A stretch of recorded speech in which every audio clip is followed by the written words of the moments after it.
next question is from Brian Porter.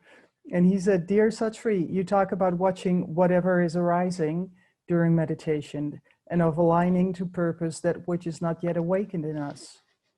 Carl Jung talked about a process he called individuation, which entailed confronting and integrating unconscious part of ourselves, which he called the shadow. Are these processes the same thing?" Yes, yes, they're exactly the same thing. Carl Jung was tapping into the same consciousness I am. He's kind of like an approximation of Sri Aurobindo.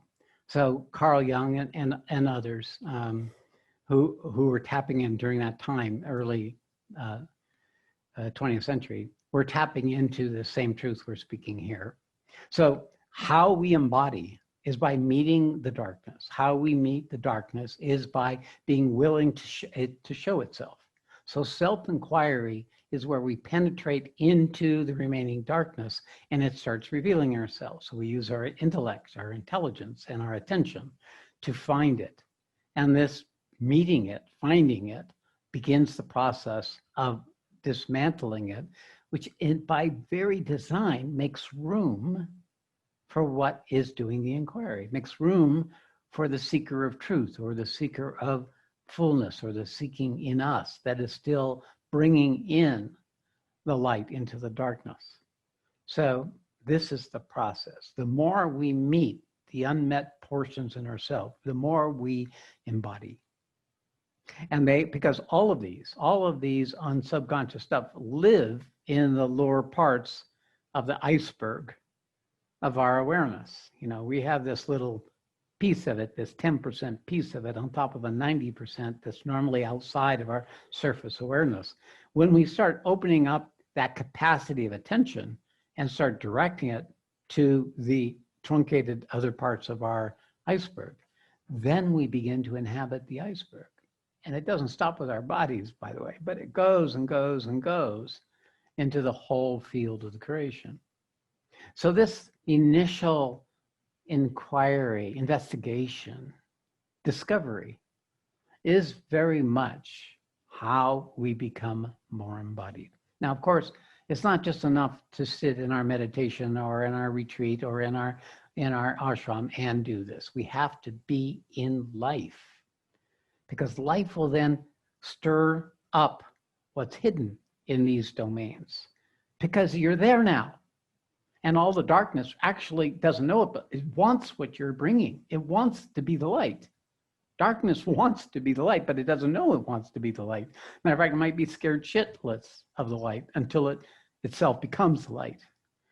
So this whole process of inquiry is calling forth the darkness so that it can be revealed and released.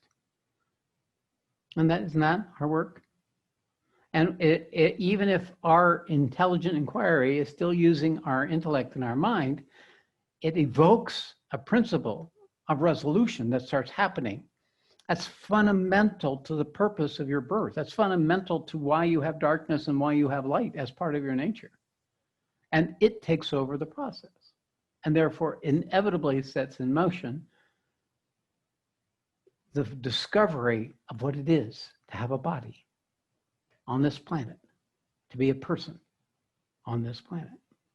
So yeah, like I say, all paths are this path. All paths head to this same diving into the darkness to reveal the light and to become the light. And then eventually the darkness, what the darkness was prior to its meeting the light. And that's when we get into the capacity to come into light more powerfully. Inherent in the darkness is a power. It's a power in itself, the asat, but it's also a power that comes when it can integrate with the light that's already been developed. It gives the light an authority. It gives the light a ballast. It gives the light the capacity to manifest itself into darkness greater than our personal piece of that collective darkness that we carry. And that's when we become truly useful. But we can't do it with, the inquiry alone. We have to have been awakened.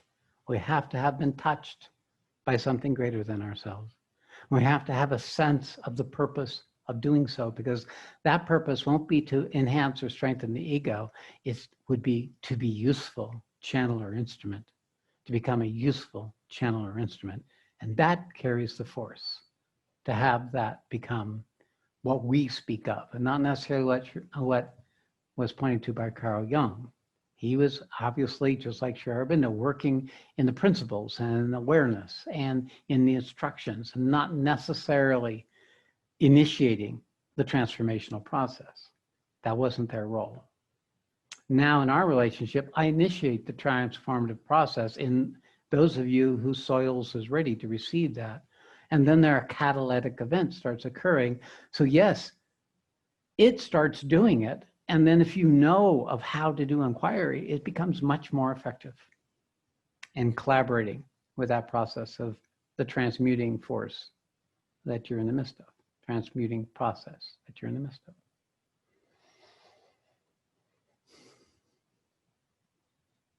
You see, all teachings become the base for the next tour, more capable teaching.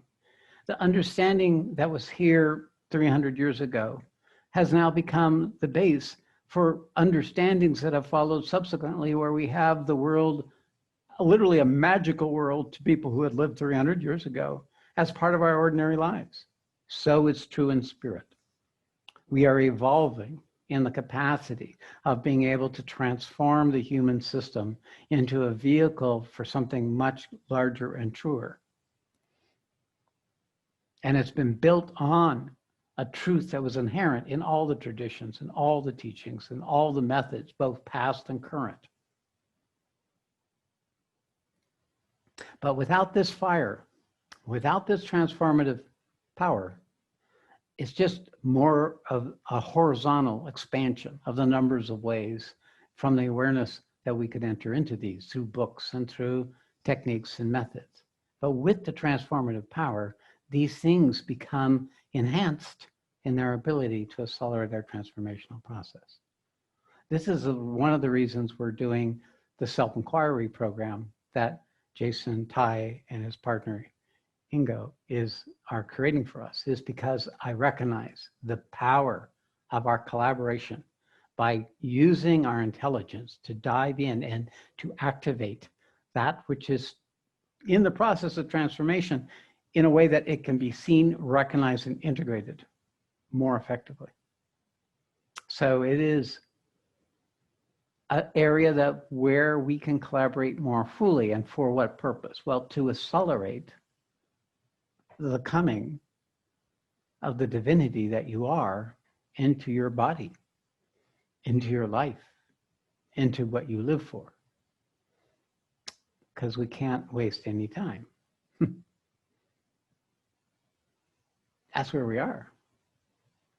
So yeah, that's all we can do with that one. Let's go on. Okay.